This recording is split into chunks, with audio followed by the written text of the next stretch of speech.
स्नान या steam bath कैसे ली जाती है और इसके क्या क्या फ़ायदे होते हैं, आज आपको हम विधिवत तरीके से बताएंगे।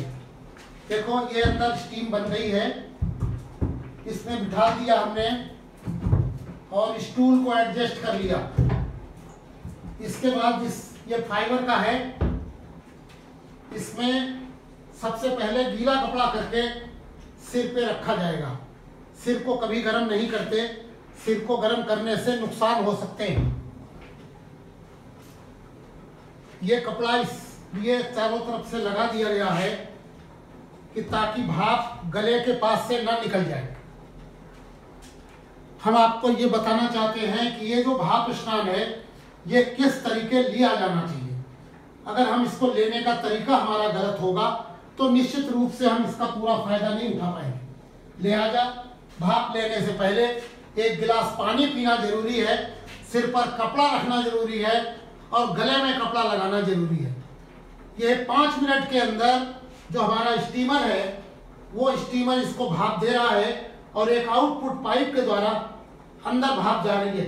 ये पाइप पीछे आ रहा है, इससे पानी आएगा और पानी का एक टेम्परेचर मेंटेन, जैसे ही वहां भाप बननी शुरू होगी पानी का लेवल नॉर्मल हो जाएगा। अब आप समझ लीजिए कि इसको भाप को देने से पहले हमें इससे क्या क्या फायदे होते हैं और ये कैसे ली जाती है।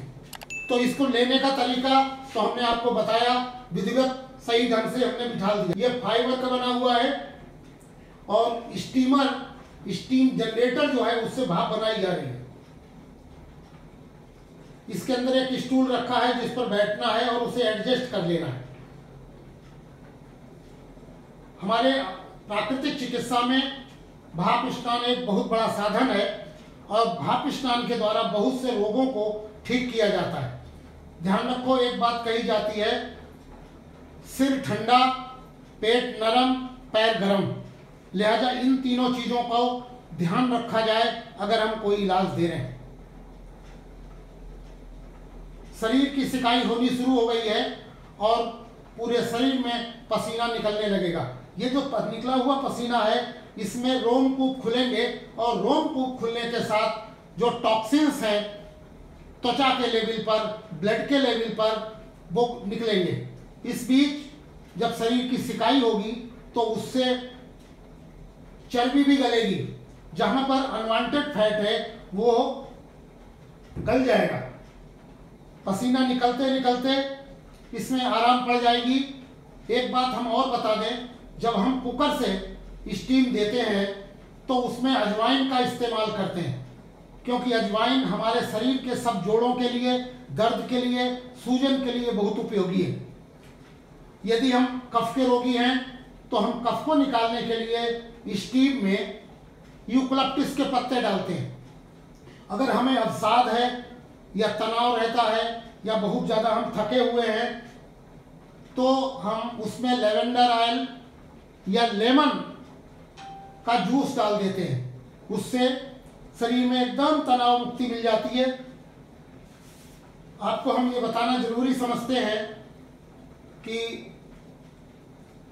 भाप चिकित्सा जो है, ये शरीर का जो भाप देना है, ये कुछ लोगों को नहीं दी जाती और उसके लिए जरूरी है कि वो व्यक्ति एक तो बहुत कमजोर ना हो, नंबर 2 जो गर्भवती महिलाएं होती हैं उन्हें नहीं दिया जाता।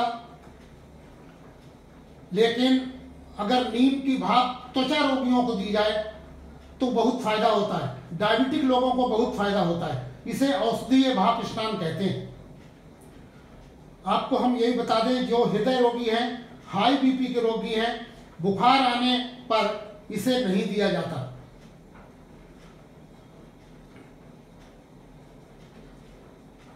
हर व्यक्ति को भाप उसकी क्षमता के अनुसार दी जाती है। याद रखो, हमने कई बार देखा कि भाप देते समय चक्कर आ गए तो उस समय सिर के ऊपर पानी की धार और रीढ़ पर पानी की धार डाली जाती है। हम इस बीच एक काम और करते हैं, आप नाक को अंदर करके 1 मिनट अगर सांस लेंगे तो नजला, जुखाम, कफ के जितने रोग हैं वो सब दूर हो जाएंगे। देखो धीरे धीरे माथे पर पसीना आने लगा है, और इस माथे पर पसीना आने का अर्थ है कि भाप पूरी हो रही है। ये 10 मिनट और 15 मिनट के प्रोसेस में पूरा हो जाता है। और आजकल जब कोरोना बीमारी फैली हुई है तो ये सबसे ज़्यादा लाभदायक है। जिसको भी कोरोना से होने की संभावना है वो ये जरूर ले, उससे उसे फायदा होगा। उसकी त्वचा मुलायम बनेगी, भाप स्नान लेने से त्वचा ताजगी से भर जाती है, खून का दौरान तेज हो जाता है। अस्थमा और कफ रोगियों को इससे बहुत लाभ मिलता है। वजन कम करने के लिए, चर्बी गलाने के लिए भी भाप स्नान लेना जरूरी है। बाद में नाक से, जैसे हमने अभी आपको बताया कि नाक से भाप लेनी चाहिए ताकि हमारे लंग्स खुल जाएं और उससे जो टॉक्सिन्स हैं निकल जाएं और जो कफ है वो पतला होकर निकल जाए। शारीरिक और मानसिक रोगों में इस दोनों में बहुत लाभ होता है। मन बहुत ही आनंद से भर जाता है। जब रोमकूप फूलते हैं तो विषैले पदार्थ निकलते हैं, जैसे यूरिक एसिड। त्वचा चमकदार और मुलायम बनती है। जो लोग दर्द के रोगों से पीड़ित हैं उनको ये जरूर लेनी चाहिए। जोड़ों में दर्द, जकड़न, सूजन, ये सब इससे दूर हो जाते हैं तथा हानिकारक वायरस जितने हैं, बैक्टीरिया हैं, वो मर जाते हैं।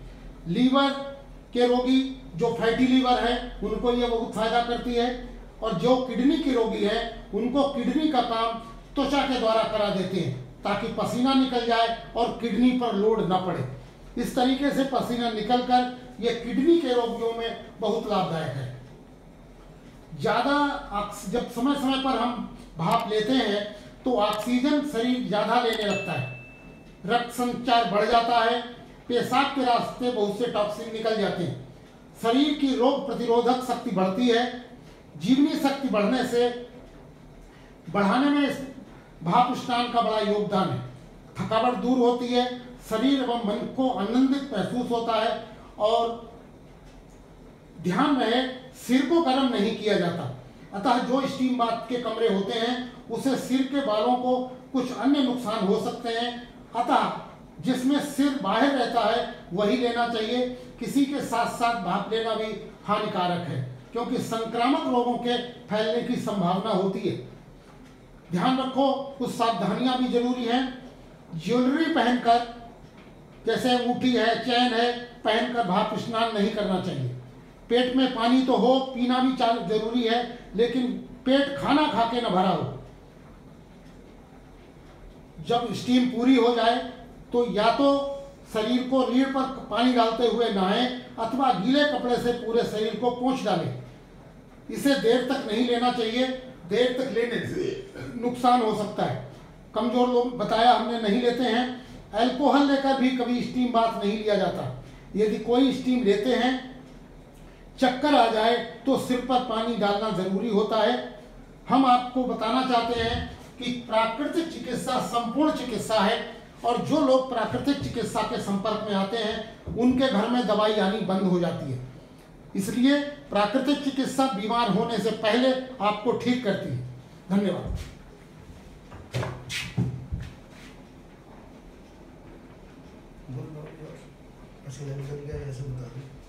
देखो, आप देख रहे हो किस तरीके से ये पसीना निकला है, रोमकूप खुल गए हैं। जाड़े के दिनों में इनके शरीर में ऑक्सीजन बढ़ जाएगी।